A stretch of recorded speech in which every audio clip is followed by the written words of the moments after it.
Good morning and welcome to this week's Cooking with Connie. Now this is a long-awaited one I've been teasing people at on Facebook. This sugar-free Snickers fudge is what we're going to do this week. Get you ready for the Christmas holiday. So I've already melted the chocolate chips, but let me tell you what I've got. I have the butterscotch chopped zero chips. We've got a third of a cup of those. We've got a cup and a half of milk chocolate chips. And then we've used a cup and a half of the dark chocolate chips, all the chalk zero. Now there are other sugar-free chocolate chips out there that you can use, but I really do like the quality of the chalk zero. That's my favorite. Then we also have a third of a cup of this all-natural peanut butter that doesn't have any sugar added to it. So I popped that in the microwave. I did it for a minute. I stirred it. Wasn't quite done. Put it back in for 30 seconds and stirred it. And so now we have a nice creamy consistency. Now this is going to be the bottom layer of this fudge and the top layer. So we're going to put half of it in the pan now. So I've got a 9x13 pan. I put foil in it. I sprayed the foil with some coconut oil so that it'll come out a little easier. And we'll just go ahead and put some of this in the bottom of the pan. And then we're going to put it in the fridge. So get it set up good. So this is going to be a little bit... This has got several layers in it, so there's going to be a lot of processing with this. But the key is between each of the layers, you put it in the fridge to let the layers set while you're getting the next layer ready. All right, so got that. And then we're just going to set this aside until we're ready to do the top of it. So I'm putting this in the fridge, and then I'll come back and tell you what we're going to do with the next layer. Okay guys, we put that in the fridge, and now what I've got in my saucepan over medium heat, I've got a half a stick of butter, I've got 1 cup of the monk fruit allulose, and I put a fourth of a cup of the heavy whipping cream in here. So we're going to get this to caramelize. So this usually takes about 5 or 6 minutes once you get it all melted, and then it starts to bubble for it to actually make that nice caramel consistency that you want with it. So once we get that, we'll add a few more ingredients to it for this next layer. So this next layer is going to have the marshmallows in it. It's going to have the peanuts in it. So it's going to be some of that really yummy, yummy goodness there. So we'll go ahead, put us on pause for just a little bit while I get this to that boiling section, and then we'll let you know what happens next. All right, so we've let those ingredients cook and boil for about 5 minutes, and now we're going to start adding the rest for this layer. So I'm adding in a third of a cup of the peanut butter, and then we're also going to be adding in these lovely chalk zero marshmallows. It's rather hot. So about 3 cups of those. I'm going to get these stirred to kind of get them to melt because that was nice and boiling, and then we'll add in the peanuts once we get all that melted together. Oh, this is looking yummy. We might just be able to eat this with a spoon.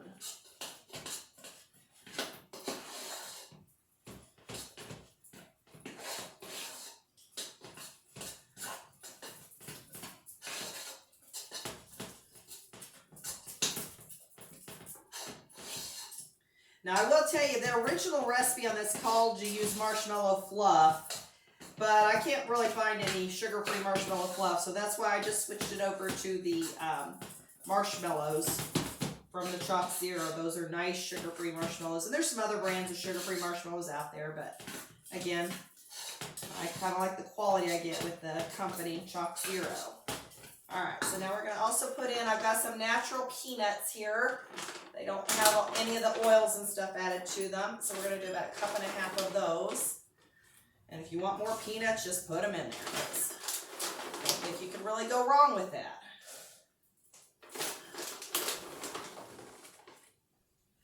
All right, we're going to get that stirred. Then we're going to get our chocolate out from the refrigerator, and then we're going to put this on top of it because this is our next layer that goes in this. All right. So we'll go ahead and pause, and we'll come back when we get ready to do the next layer. All right, guys, now we've got that setting up in the refrigerator for us on that that layer, and we're starting on the next layer. The next layer is the caramel sauce.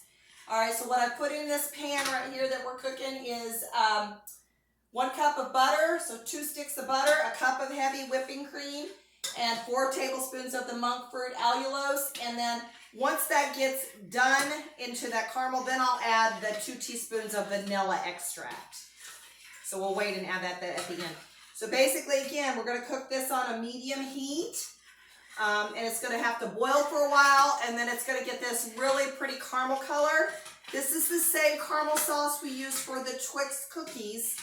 And I think you're just going to find that caramel sauce is going to be really handy for a lot of recipes. I'm actually going to create a new recipe for Christmas, which might come on after Christmas, and it's going to be a turtle poke cake. And so I'm going to use the Simple Mills chocolate cake mix and make my cake, and then poke the holes, and I'm going to make the caramel sauce, and then top it with pecans, and then use the sugar-free chocolate ganache on top. So that's what my family has to look forward to at Christmas Eve. So, all right, so I'm going to keep cooking this, and we'll come back when we've got it to the caramel sauce layer, and then we'll add it to our fudge pan. All right, so we have let the caramel cook down, and then we added 2 tablespoons of pure vanilla extract to it. And so right now, here's what we've got. This is what the fudge looks like. We're going to pour that caramel sauce over the top of that. Try to get it spread out pretty good so we can get kind of an even coat on it.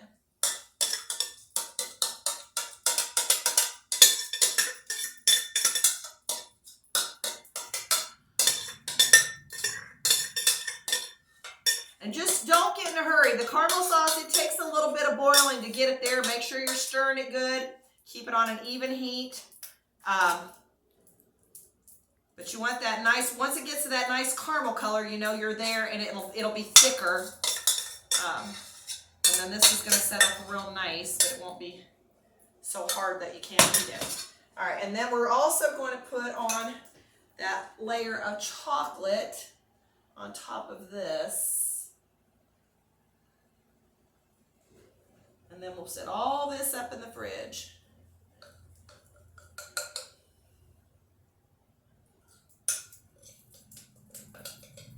And if the chocolate, ours did not set up, but if it's, if it needs to be put back in the microwave for a little bit to get it to flow a little better, know that that's okay to do that.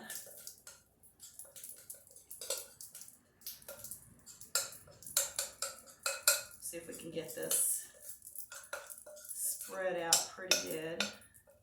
Get our chocolate coating all over it. Okay, I'm just going to kind of use my spoon to spread out the chocolate.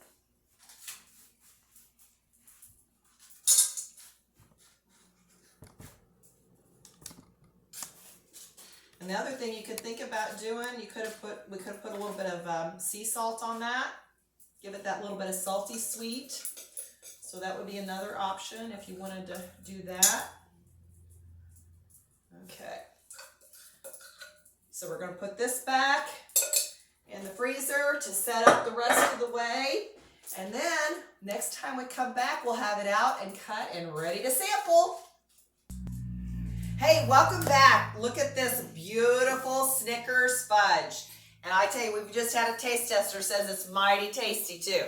So this would be a great treat for Christmas for people that are diabetic or anybody that's just trying to cut out their sugars. Just remember, these are treats, so it's not something you should live on. So we want to wish everybody a Merry Christmas with Christmas coming up. Hope everybody has a great, safe, happy, healthy holiday. Remember, like, share, and subscribe on our website so that you can continue to get some of these great new recipes we're putting out there. And remember to make good choices over the holidays.